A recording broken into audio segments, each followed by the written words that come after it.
Threat of Texas with George Smith and Sherman Chow. You're watching 11 News at 10. We're learning more tonight about the path Elizabeth Smart and her alleged abductors may have taken in the days before their capture. In the meantime, residents in Salt Lake City, Utah, continue to celebrate her return. Last night, a large crowd gathered to celebrate the 15-year-old's homecoming. Elizabeth sent a message back saying she's the luckiest girl in the world. Investigators say her kidnapping may have been driven by the religious fanaticism of Brian Mitchell and his wife, Wanda Barzee, a homeless couple. Barzee reportedly said today that Mitchell received a revelation from God telling him to take 7 more wives. Las Vegas police say they questioned 3 transients that were likely Mitchell, Barzee, and Smart on Tuesday, the day before Smart was found. And Mitchell was arrested twice during the time Elizabeth was missing. Warnings tonight of a new worldwide health threat. It's a mysterious killer pneumonia that has spread from East Asia to other parts of the globe. So far, 9 people have died, and the outbreak may have hit the U.S. It's so new it doesn't even have an official name yet. The World Health Organization is calling it a worldwide threat. The unusual strain of pneumonia is dubbed severe acute respiratory syndrome, or SARS. It is quickly spreading around the globe. But we are keeping an open mind, and until we know the cause, we can't jump to any conclusions about what is really going on or what the roots of spread include. The outbreak began in Asia and has now reached North America. A Canadian mother and son have died in Toronto. 4 of the relatives have been hospitalized. Meanwhile, a doctor who treated a patient in Singapore with that illness had to be removed from a return flight from New York after he began showing symptoms of the mysterious virus. He and his 2 companions are now in isolation. The 155 other passengers on that flight were briefly quarantined. Symptoms include a high fever, coughing, shortness of breath, and difficulty breathing. But health officials say that there is no need to panic. This is a very small subset of people in this country right now, and we do not want every person with a fever or a chest cold to be concerned about the syndrome. The World Health Organization also triggered a rare worldwide emergency travel advisory. More than 150 cases were reported in the last week alone. Doctors do not know what causes the illness. It has not responded to treatment for bacterial or viral infections. It's believed that the potentially fatal illness is spread person to person. Pakistani authorities arrested another key al-Qaeda member today. U.S. government sources say that he oversees communication among the terrorist organization's operatives. Yasir al-Jaziri is among the leading terrorists wanted by the U.S. American and Pakistani sources have intensified the search for al-Qaeda operatives. That began after the group's number 3 man, Khalid Sheikh Mohammed, was arrested March 1st.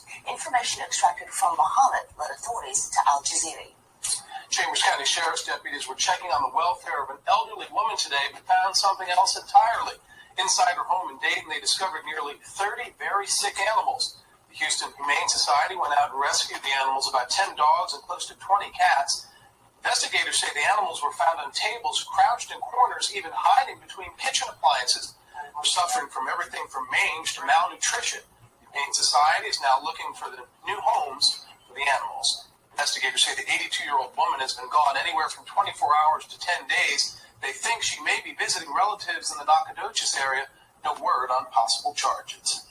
Today, an early St. Patrick's Day celebration began with a bang. And plenty of noisemakers. The 44th annual St. Patrick's Day parade rolled through the streets of downtown Houston this morning.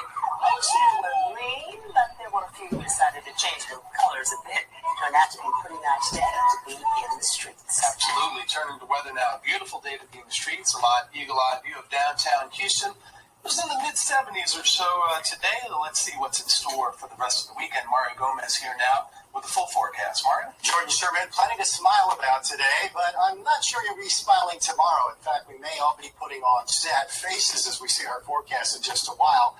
The rain got close today, though. The Texas Gulf Coast was treated to a lot of sunshine, as you just heard from George. The rain showers are quite heavy down around Matagorda Bay. We're looking at a smattering of rain showers out across the western sections of the state. But here's where the greatest concentrations of rain have been throughout the day. We're now switching to our rainfall totals, and as much as 60 to 8 inches from Bay City south towards Matagorda along the immediate Gulf Coast here. You see here in red as much as 6 to 8 inches this afternoon. That all fell in just a few hours. We're looking at a big area of low pressure situated out over the south central portions of the state. This upper low is what's created all this rain you see here on our SkyMax 11 Doppler. We'll put it in animation. It looks like the rain got very close to the middle Texas Gulf Coast. It looked like it was going to make a pass towards Houston, but you can see the rain showers dissipating tonight without much success of getting into the Houston area this evening. But we may have another chance tomorrow. 77 degrees in the sunshine today. No talk of rain here today. In fact, no rain officially at either of the airports.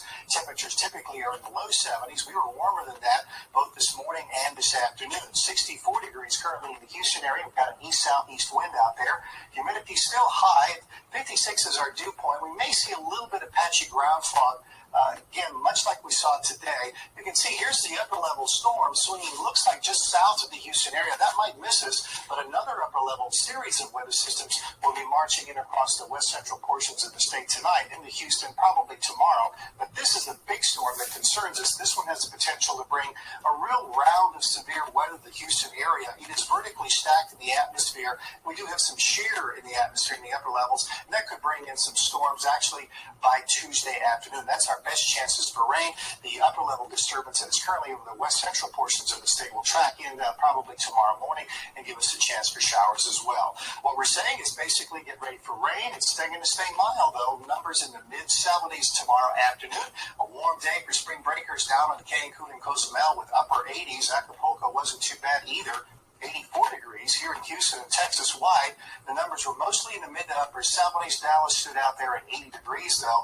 Again, it looks like this upper level storm will be passing to the south of Houston, and with it will go most of our rain chances tonight. But you can see there's still another storm over here across sections of Midland and Abilene, and that might give us another chance for rain tomorrow. So our forecast is calling for a passing rain chance tomorrow afternoon. I think that'll move through tomorrow night. As we get into Monday, it looks like we'll be between weather systems, awaiting the next major storm system that could touch on some severe weather in Houston on Tuesday. That could be our first really major outbreak of severe weather here around the Gulf Coast. On Wednesday, we'll see a break in the temperatures, a break in the weather with the milder mid-70s, holding on for much of the week. Looks like springtime weather has arrived a little bit early in Houston with all that stormy weather anticipated tomorrow and Tuesday. Back to you, Paul. Okay, Moira, thanks very much.